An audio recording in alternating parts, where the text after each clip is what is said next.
నమస్కారం I witness news కి స్వాగతం నేను లక్ష్మి ముందుగా హెడ్లైన్స్ శ్రీకాళహస్తీశ్వరుని దర్శించుకున్న నటి నమిత రాహుకేతు సర్పదోష నివారణ పూజలు తెలంగాణ వరద బాధితుల కోసం నటుడు మహేష్ 50 లక్షల విరాళం శ్రీకాళహస్తీశ్వరుని దర్శించుకున్న నటి నమిత రాహుకేతు సర్పదోష నివారణ పూజలు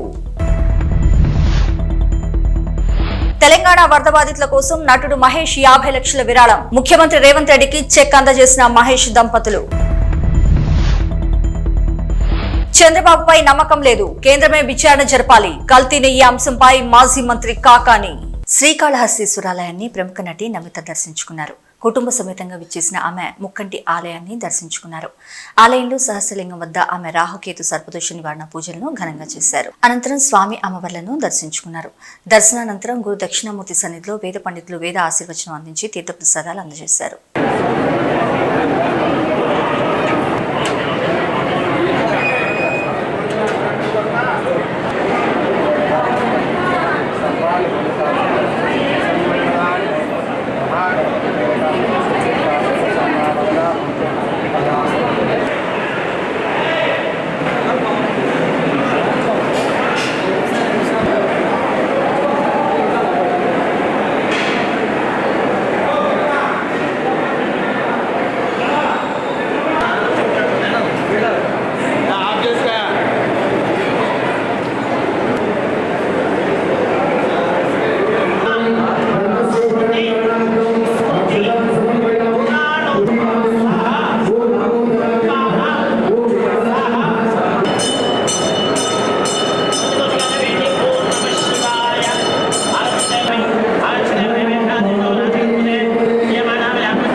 వరద బాధితుల సహాయార్థం పలువురు ప్రముఖులు తెలంగాణ ముఖ్యమంత్రి సహాయ నిధికి విరాళాలు భారీగా పంపిస్తున్నారు.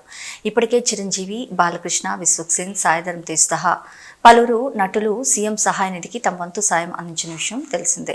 నేడు ముఖ్యమంత్రి సహాయ నిధికి 50 లక్షల రూపాయలు విరాళం అందజేశారు సినీ హీరో మహేష్ బాబు. జూబ్లీహిల్స్ నివాసంలో ముఖ్యమంత్రి రేవంత్ రెడ్డిని కలిసి చెక్ అందజేశారు మహేష్ బాబు.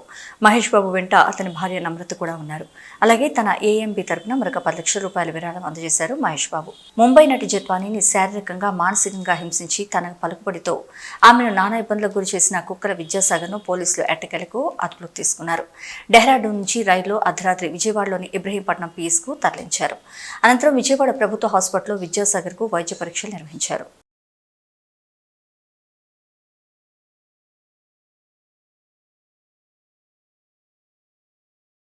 కూటమి ప్రభుత్వం ఏర్పడి 100 రోజులు పూర్తయిన సందర్భంగా ఈ 100 రోజుల్లో చంద్రబాబు నాయుడు ముఖ్యమంత్రిగా తమ పాలనలో విజయాలుగా పథకాలు పేర్లు మార్చడం, శిశుపాలుడి తప్పులు లెక్కపెట్టినట్లు జగన్మోహన్ రెడ్డి అవినీతిని, అక్రమాలను శ్వేతపత్రాలుగా చూపిస్తున్నారు.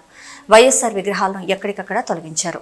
అయితే ఎలక్షన్ సమయంలో హామీలు గుప్పించిన సూపర్ 6 పథకాలను ఒకటంటే ఒకటి ఇంతవరకు అమలు చేయలేదన్నారు వైఎస్ షేమ్లా. ఎంతో నమ్మకంతో మిమ్మల్ని ప్రజలు గెలిపించినప్పుడు ఇచ్చిన వాగ్దానాలను తప్పకుండా నెరవేర్చాలని అన్నారు. చంద్రబాబు గారి 100 రోజులు పరిపాలన. 100 రోజుల్లో చంద్రబాబు గారు ఏమి చేశారు అంటే, శిశుపాలుడు తప్పులు లెక్కబెట్టినట్టు జగన్మోహన్ రెడ్డి గారి తప్పులను, అవినీతిని, దోపిడీని శ్వేత పత్రాల్లాగా చూపించారు. వైఎస్ఆర్ గారి పేరును ఎక్కడ వీలైతే అక్కడ తొలగించారు. వైఎస్ఆర్ గారి విగ్రహాలను ధ్వంసం చేశారు. మరి చంద్రబాబు గారు హామీల విషయంలో ఏం చేశారు అంటే 0 అనే చెప్పాలి. కూటమి సర్కార్ ఈ 100 రోజుల పరిపాలన ఎలా ఉంది అని చూసుకుంటే 100కి 0 అనే చెప్పాలి. ఎందుకంటే వాళ్ళు అత్యధికంగా బ్యాంక్ చేసిన వాగ్దానాలు సూపర్ 6, చంద్రబాబు గారి సూపర్ 6. చంద్రబాబు గారు చెప్పిన మాట 100 రోజుల్లో మేము రాష్ట్రాన్ని గాడిలో పెడతాము, 100 రోజుల్లో మేము పక్కా యాక్షన్ ప్లాన్, 100 రోజుల్లోనే మేము అద్భుతాలు చేస్తామని చెప్పిన చంద్రబాబు గారు 100 రోజులు దాటిపోయినా కూడా ఇప్పటి వరకు సూపర్ 6 లో ఒక్క వాగ్దానం కూడా ఇంతవరకు అమలు కాలేదు. ఎందుకు సార్ అని అడుగుతున్నాం. మోడీ గారి డైరెక్షన్ లో చంద్రబాబు గారి 100 రోజుల సినిమా అట్టర్ ఫ్లాప్. ఎవరు కూడా 100 రోజుల్లోనే అన్ని హామీలు అమలు చేయాలి అని మేము కూడా అంటం లేదు. కానీ ఒక మోసపూరిత ప్రభుత్వాన్ని దించి ఇంకో ప్రభుత్వాన్ని ప్రజలు ఎన్నుకున్నప్పుడు ఆ కొత్త ప్రభుత్వము వాళ్ళ పక్షాన నిలబడుతుందని ఎంతో ఆశగా ఓట్లేసినప్పుడు కనీసం మీరు ఇచ్చిన వాగ్దానాలలో ఒక్కటి కూడా నిలబెట్టుకోకపోవడం వెరీ డిసప్పాయింటింగ్. చంద్రబాబు గారి సూపర్ 6 లో మొట్టమొదటిది రైతులకి 20,000 రూపాయలు ప్రతి ఏడాది ఇస్తామన్నారు. అన్నదాత సుఖీభవ అనుకుంటా దాని పేరు. మరి ఎంతో మంది రైతులు, కనీసం 50 లక్షల కుటుంబాలు ఈ పథకం కోసం ఇంకా ఎదురు చూస్తూనే ఉన్నారు. ఇటీవల వరదలు కూడా వచ్చాయి. చంద్రబాబు గారు చెప్పిన విషయం 7 లక్షల ఎకరాలలో నష్టం వాటిల్లింది, వాళ్ళందరికీ నష్టపరిహారం ఇస్తానన్నాడు. 17వ తేదీ లోపల అది విడుదల కూడా చేస్తానన్నాడు. ఆ 17 కాస్త దాటిపోయింది. ఇంతవరకు ఆ నష్టపరిహారమే ఇంకా ఇవ్వలేదు. ఇక సూపర్ 6 లో చెప్పిన రైతులకి 20,000 రూపాయలు చంద్రబాబు గారు ఎప్పుడు ఇస్తారో ఇంతవరకు రైతులంతా ఎదురు చూస్తూనే ఉన్నారు. ఇది కాకుండా 20 లక్షల ఉద్యోగాలు ఇస్తామన్నాడు చంద్రబాబు గారు. 20 లక్షల ఉద్యోగాలు ఇవ్వలేకపోతే 3,000 రూపాయలు నిరుద్యోగ భృతి ఇస్తానన్నాడు చంద్రబాబు. 20 లక్షల ఉద్యోగాలు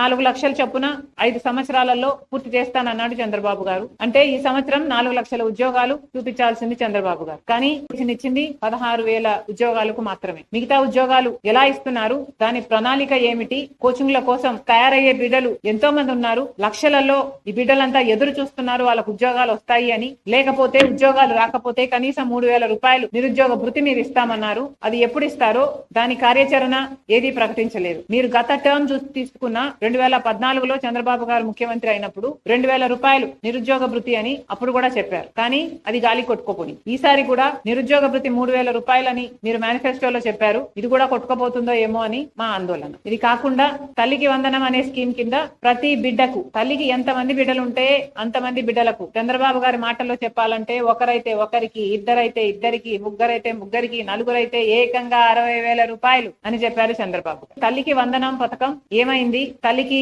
బిడ్డలకి పంగనామాలు పెట్టే కార్యక్రమం ఏమైనా చేస్తున్నారా? స్కూల్ ఫీజులు కట్టుకునే సమయం అయిపోయింది. మరి ఎప్పుడు చంద్రబాబు గారు దీన్ని అమలు చేస్తారో కళ్ళలో ఒత్తులేసుకుని బిడ్డలు, తల్లులు ఎదురు చూస్తున్నారు. ఈ పథకం కూడా అమలు కాలేదు. ఇక ప్రతి మహిళకు 18 సంవత్సరాల నుంచి ఇంకొక పథకం, ఇది 4th మహాశక్తి పథకం కింద చంద్రబాబు గారు ప్రతి మహిళకు ప్రతి నెల, ప్రతి మహిళకు అంటే 18 సంవత్సరాల నుంచి 59 సంవత్సరాల వరకు ఈ ఏజ్ గ్రూప్లలో ఉన్న వాళ్ళకి 1,500 రూపాయలు ప్రతి నెల ఇస్తానన్నాడు చంద్రబాబు గారు. ఇది చాలా హెవీ బడ్జెట్ స్కీమ్. ఇంత 1000 కోట్లో 1,500 కోట్లో ప్రతి నెల ఖర్చు అయ్యే స్కీమ్. ఇంత పెద్ద వాగ్దానం చంద్రబాబు గారు చాలా సులువుగా ఇచ్చారు. మరి ఇది అమలు చేసే చిత్తశుద్ధి చంద్రబాబు గారికి ఉందా లేదా, ఆ ఉద్దేశమైనా ఉందా? చంద్రబాబు గారు స్పష్టం చేయాలి. ప్రతి మహిళని నేను ఒక శక్తిగా చేస్తాను అని పెద్ద పెద్ద మాటలు చెప్పారు చంద్రబాబు గారు. ప్రతి మహిళకి ఈ 1,500 ఇస్తే ఆ మహిళకి భరోసా ఉంటుంది అని చెప్పిన వారు చంద్రబాబు గారు. మరి ఆ మహిళల గురించి ఆలోచన చేయాలని కాంగ్రెస్ పార్టీ డిమాండ్. ఇంకొకటి, సంవత్సరానికి 3 సిలిండర్లు ఉచితం అన్నారు.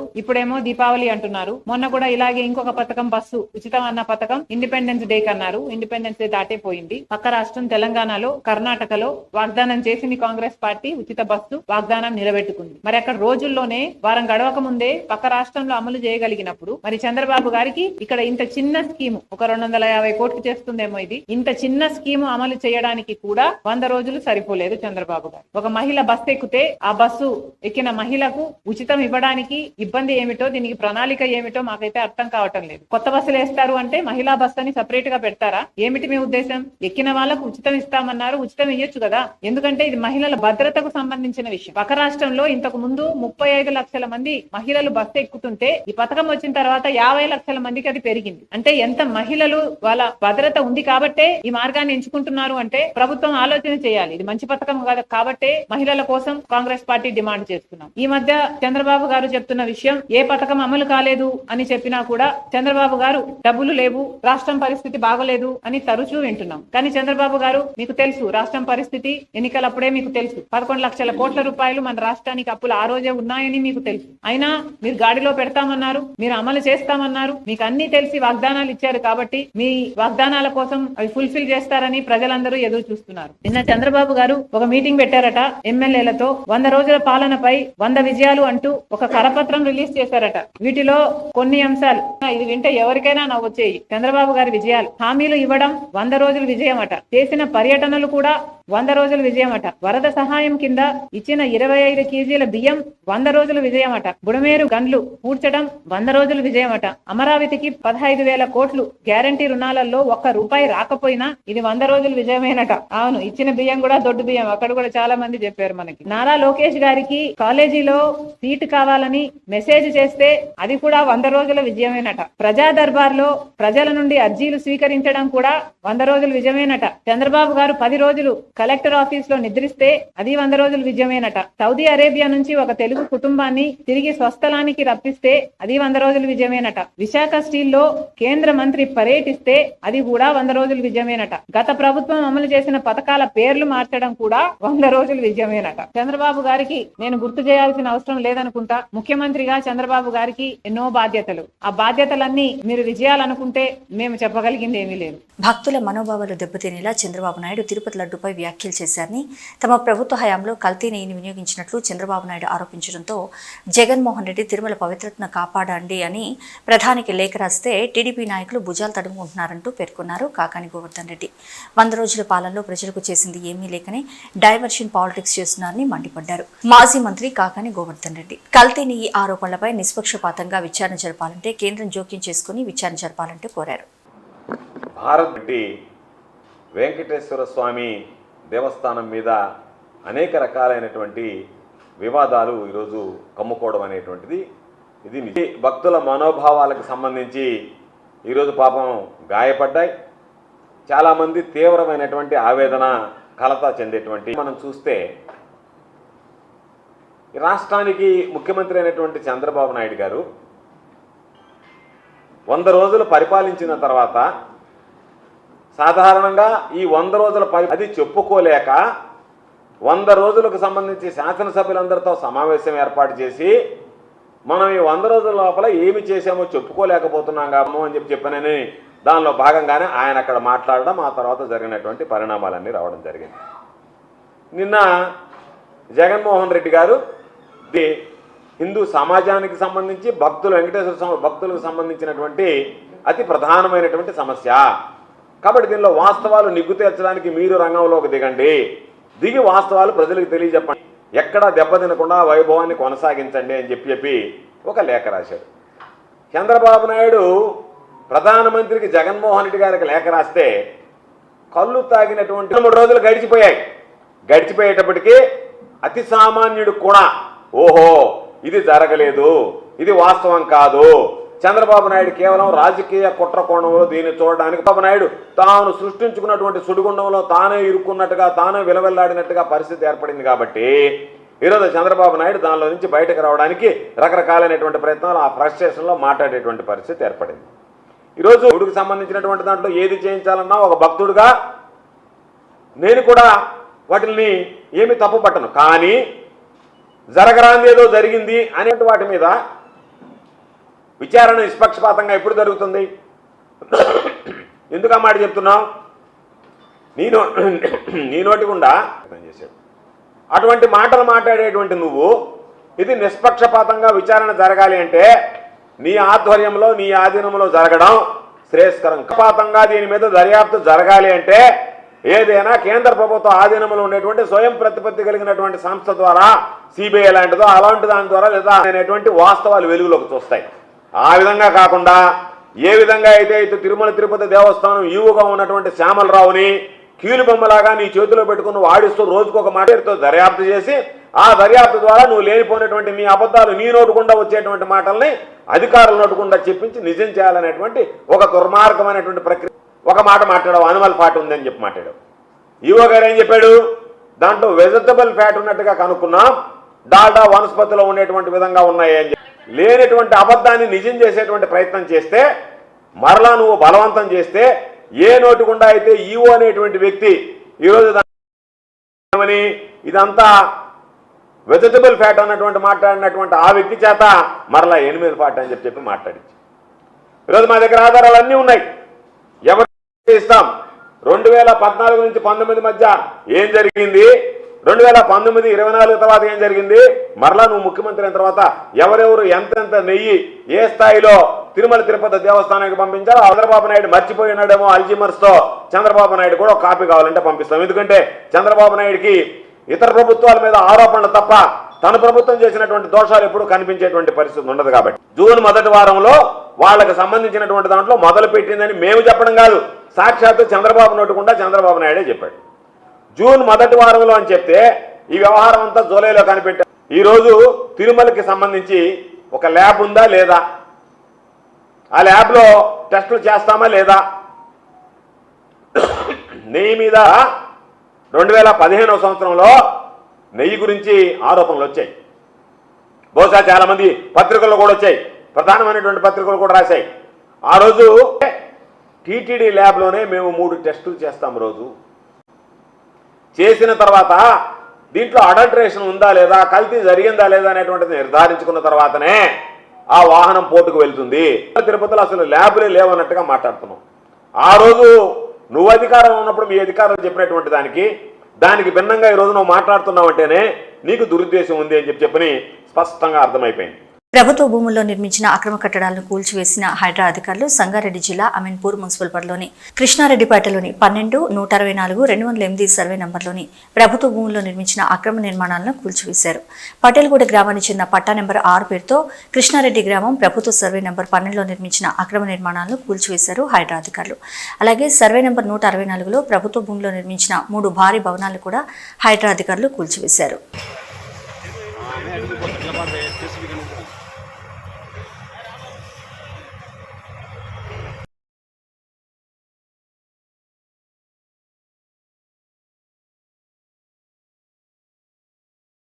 కేంద్ర ప్రభుత్వం తీసుకున్న జమిలీ ఎన్నికల నిర్ణయాన్ని వ్యతిరేకించడం మానేసి తెలంగాణ రాష్ట్ర ప్రభుత్వం పార్టీలకు అతీతంగా మద్దతు ఇవ్వాల్సిన బాధ్యత ఉందని మహబూబ్ నగర్ పార్లమెంట్ సభ్యురాలు డికే అరుణ అన్నారు. సికింద్రాబాద్లో అసెంబ్లీ ఇన్ఛార్జి సారంగపాణి ఆధ్వర్యంలో జరిగిన భాజపా సభ్యత్వ నమోదు కార్యక్రమానికి ఆమె హాజరై ఇంటింటా తిరుగుతూ సభ్యత్వ నమోదు జోరుగా చేయించారు. ఈ సందర్భంగా ఆమె మాట్లాడుతూ భాజపా పట్ల ప్రజల్లో ఉన్న ఆదరణ క్రమంగా పెరుగుతుందని, స్వచ్ఛందంగా సభ్యత్వ నమోదు చేయించుకునేందుకు ప్రజలు భారీగా ముందుకు తరలివస్తున్నట్లు తెలిపారు. జమిలీ ఎన్నికల విషయంలో కేంద్ర ప్రభుత్వం ముందడుగు వేయగా కాంగ్రెస్ వ్యతిరేకించడం సరైన చర్య కాదని అన్నారు. దేశవ్యాప్తంగా ఒకేసారి ఎన్నికలు జరగడం మూలంగా దేశం అభివృద్ధి పనుల్లో మరింత దూసుకెళ్తుందంటూ పేర్కొన్నారు. గతంలో కూడా తెలుగు రాష్ట్రాల్లో ఒకేసారి ఎన్నికలు జరగడం ఆనవాయితీగా ఉండేదంటూ గుర్తు చేశారు. కేంద్ర ప్రభుత్వం తీసుకున్న ఆమోదయోగ్యమైన నిర్ణయానికి రాష్ట్ర ప్రభుత్వం కూడా కట్టుబడి ఉండి మద్దతు ఇవ్వాలని కోరారు. గ్రామీణ స్థాయి నుండి దేశ స్థాయి వరకు ప్రతినిత్యం ఎన్నికలు జరుగుతుండడం దేశ అభివృద్ధికి ఆటంకంగా మారిందని, దీంతో కేంద్ర ప్రభుత్వం జమిలీ ఎన్నికల వైపు మొగ్గు చూపుతున్నట్లు తెలిపారు. చర్చ ఆల్రెడీ కొత్త ఏం కాదు కదా. 1 నేషన్ 1 ఎలక్షన్ అనేది గతంలో 1 ఎలక్షన్ పార్లమెంటు అసెంబ్లీ ఒకేసారి జరిగేవి కొంతకాలం. మనకు కూడా 2014 వరకు కూడా అసెంబ్లీ పార్లమెంట్ ఒకేసారి జరిగినాయి మన రాష్ట్రంలో కూడా. కొన్ని రాష్ట్రాల్లో వెనక ముందు జరిగిండొచ్చుగా, మన దగ్గర కూడా మొన్నటిదాకా జరిగినాయి. 2014 వరకు జరిగింది. కాబట్టి మన రాష్ట్రం నుంచి కూడా పూర్తిగా దీనికి మద్దతు ఇవ్వాలని నేను కోరుతున్నా. తెలంగాణ రాష్ట్రం నుంచి దీనికి మద్దతు పలకాలి. పార్టీ వేరు కదా అని చెప్పి ఈరోజు రాజకీయం చేయడానికి ప్రయత్నం చేయకూడదు. ఈ రాష్ట్ర ప్రభుత్వము కాంగ్రెస్ పార్టీ 1 నేషన్ 1 ఎలక్షన్ అనేది ఈరోజు ఎలక్షన్లతో ప్రతి సంవత్సరం 5 సంవత్సరాలు కంటిన్యూస్గా ఏదో ఎలక్షన్ రావడం వల్ల అభివృద్ధికి పూర్తిగా అడ్డంకిగా తయారైన ఎలక్షన్లు, ఒకసారి అసెంబ్లీ ఎలక్షన్లు, ఒకసారి పార్లమెంట్ ఎలక్షన్లు, ఒకసారి లోకల్ బాడీ ఎలక్షన్లు, గ్రామ పంచాయతీ ఎలక్షన్లు, ఎంపీటీసీ జడ్పీటీసీ ఎలక్షన్లు, మున్సిపాలిటీ ఎలక్షన్లు, ఇట్లా దానివల్ల అభివృద్ధి అనేటటువంటి దానికి ఆటంకం ఏర్పడుతూ ఉంది. దేశవ్యాప్తంగా ఒకేసారి ఎన్నికలు జరిగితే అభివృద్ధి పదంలో 5 ఏళ్లకోసారి ప్రజల దగ్గరికి వెళ్తారు అందరూ. ఆ తర్వాత ఎన్నికల తర్వాత రాజకీయాలకు అతీతంగా దేశం అభివృద్ధి, రాష్ట్ర అభివృద్ధి, గ్రామ అభివృద్ధి పైనే ఫోకస్ ఉండాలనేటటువంటి లక్ష్యంతోన 1 నేషన్ 1 ఎలక్షన్ అటువంటి ఒక దిశను కేంద్ర ప్రభుత్వం అంటే భారతీయ జనతా పార్టీ ఎన్డీఏ ప్రభుత్వాలు తీసుకుని, దానికి అనేక ప్రభుత్వాలు గతంలో కూడా ఈరోజు ఇప్పటికిప్పుడు కాదు, గత 2019 నుంచి 24 వరకు కూడా మధ్యలో డిస్కషన్ వచ్చింది. అప్పుడే రాష్ట్రపతి గారికి దీనిపైన ఒక కమిటీ వేస్తే దానిపైన రిపోర్ట్ ఇచ్చిన నేపథ్యంలోనే నిలుపుకోవడం కోసమే బీజేపీ వన్ నేషన్ అధికారంలో లేనటువంటి పార్టీలు మాట్లాడడం పరిపాటి. అధికారంలో లేనటువంటి పార్టీలు అధికారంలో ఉన్న పార్టీలపైన ఎప్పుడు కూడా ఇటువంటి వ్యాఖ్యలే చేస్తాయి. దాంట్లో ఏమి కొత్త ఏం లేదు. ఇది వాళ్ళు చేసే వ్యాఖ్య ఎవరు మామూలుగా వాళ్ళ అధికారంలో ఉంటే ఒక వ్యాఖ్య ఉంటుంది, ఇతరుల అధికారంలో ఉంటే ఒక వ్యాఖ్య ఉంటుంది. ఈరోజు భారతీయ జనతా పార్టీ ఎన్డీఏ ప్రభుత్వం ఈ నిర్ణయం తీసుకున్నది కానీ దాన్ని వ్యతిరేకించాలా. అది మంచిదైనా ఏమైనా ప్రజలకు మేలు చేసేదైనా వ్యతిరేకించడమే లక్ష్యం. ప్రతిపక్షాల లక్ష్యం ఏముంటుంది? ఏ మంచి కార్యక్రమం అయినా కూడా దాన్ని వ్యతిరేకించాలంతే. అదే లక్ష్యంతో పనిచేస్తుంది. సిద్దిపేట కలెక్టరేట్ కార్యాలయం ఎదుట రైతు రుణమాఫీ చేయాలని రైతులు ధర్నా నిర్వహించారు. అనంతరం కార్యాలయంలోని ప్రజావాణిలో భాగంగా వెంకటాపూర్ గ్రామానికి చెందిన సుమారు 80 మంది రైతులు తమకు రుణమాఫీ కాలేదని వినతిపత్రం అందించారు. ప్రభుత్వం 2 లక్షల వరకు రుణమాఫీ చేసినా ₹1,00,000 లోన్ ఉన్నప్పటికీ కొందరు రైతులకు ఇప్పటి వరకు రుణమాఫీ కాలేదని రైతులు ఆవేదన వ్యక్తం చేశారు. ప్రభుత్వం ఎలాంటి షరతులు లేకుండా రైతులందరికీ రుణమాఫీ చేయాలని రైతులు డిమాండ్ చేశారు. ఈరోజు మా సిద్దిపేట రూరల్ మండలం వెంకటాపూర్ గ్రామం నుండి సుమారుగా 100 మంది రైతులం ఈరోజు ప్రజావాణిలో కలెక్టర్ గారిని కలిసి మా రైతుల యొక్క బాధను వినిపించడానికి వచ్చినాం. నా పేరు బండి శ్రీకాంత్, మాది వెంకటాపురం. నేను కూడా వ్యవసాయ కుటుంబానికి సంబంధించినటువంటి వ్యక్తినే. ముఖ్యంగా మా గ్రామంలో రుణమాఫీ జరిగినటువంటి 100 మంది రైతులం అందరం కూడా ఇక్కడికి వచ్చినాం. దానికి గల కారణం ఏంటంటే ఈరోజు రుణమాఫీ కాని వాళ్ళ అందరం కూడా అగ్రికల్చర్ ఆఫీసర్ని అడిగితే ఇది బ్యాంక్ అధికారుల దగ్గరనే సమస్య ఉందని చెప్తారు. బ్యాంకులోకి వెళ్తే ఇది అగ్రికల్చర్ ఆఫీసర్ల దగ్గరనే సమస్య ఉందని చెప్తారు. మరి మేము బ్యాంకులోకి వెళ్ళినా అగ్రికల్చర్ ఆఫీసర్ దగ్గరికి వెళ్ళినా ఎక్కడ కూడా మాకు సమాధానం లభించట్లేదు అనేటువంటి ఉద్దేశంతో మరి ప్రజావాణిలో మా యొక్క బాధను వినిపించుకోవడానికి ఇక్కడికి వచ్చినాం. మరి అధికారులను కూడా కలిసినాం. ఇక్కడ ఉన్నటువంటి అధికారులతో ఒక అగ్రికల్చర్ ఆఫీసర్ని మా వెంకటాపూర్ గ్రామానికి పంపిస్తే మా యొక్క సమస్యలన్నింటినీ కూడా చెప్తాం. వెంటనే సమస్యలు లేకుండా మా రుణమాఫీని చేయమని చెప్పి వారికి మా యొక్క వినతిని అందించడం ఈరోజు మా గ్రామం నుండి. ముఖ్యంగా ఈ రాష్ట్ర ప్రభుత్వాన్ని, ఈ కాంగ్రెస్ గవర్నమెంట్ని, రేవంత్ రెడ్డి గారిని కొన్ని విషయాలు అడుగుతా ఉన్నాం. అయ్యా రేవంత్ రెడ్డి గారు, మీరు రుణమాఫీ చేస్తా అన్నారు. ఆంక్షలు లేకుండా రుణమాఫీ చేస్తే ఇవాళ రైతులందరికీ కూడా మంచి జరిగేది. కానీ మీరు ఆ దేవుడి మీద ఈ దేవుడి మీద 100 రకాల హామీలు ఇచ్చినారు, అనేక రకాల ఒట్లు పెట్టినారు. కానీ అరాకొర రుణమాఫీతోటి ఆర్భాట రాజకీయాలతోటి ఈరోజు మా ప్రజల యొక్క రైతుల యొక్క గొంతులు కోసిన రేవంత్ రెడ్డి, ఇది మీకు చాలా తప్పు. ముమ్మాటికి మా రైతుల యొక్క ఉసురు తగులుతుంది, మా రైతన్నుల యొక్క బాధ తప్పకుండా నీకు తగులుతుంది అని చెప్పి మా రైతుల పక్షాన మీ అందరికీ కూడా తెలియజేస్తూ ఉన్నాం. ముఖ్యంగా ఈరోజు వరి నాట్లేసి 2 నెలలు అవుతుంది. కోతకు కూడా వరి చేనులు వచ్చిన పరిస్థితి కనిపిస్తున్నాయి. కానీ రైతు భరోసా పథకం కింద 7,500 రూపాయలు వేస్తా అని చెప్పి దొంగ మాటలు మాట్లాడి దొంగ హామీలు ఇచ్చి ఇవాళ మా రైతులందరినీ మోసం చేసి ఓట్లు వేయించిన దొంగ ఈరోజు మా రైతు భరోసా గురించి ఎటువంటి విషయం కూడా చెప్పట్లేదు. అదే గతంలో కేసీఆర్ గారు ఉన్నప్పుడు మాకు 5,000 రూపాయలు సకాలంలో జూన్ నెలలోనే మాకు రైతు బంధు వేసేటోడు. మేము యూరియా బస్తాలు తెచ్చుకోనికో ధాన్యం కొనుగోలు చేసుకోవడానికో అన్ని రకాలుగా ఉపయోగపడుతుంది. కానీ ఈరోజు మాకు రైతు భరోసా కింద 7,500 కాదు 5,000 రూపాయలు కూడా గతి లేదు. ఆ 500 ఇవ్వకపోగా ఈరోజు మాకు రైతు రుణమాఫీ చేయలేదు.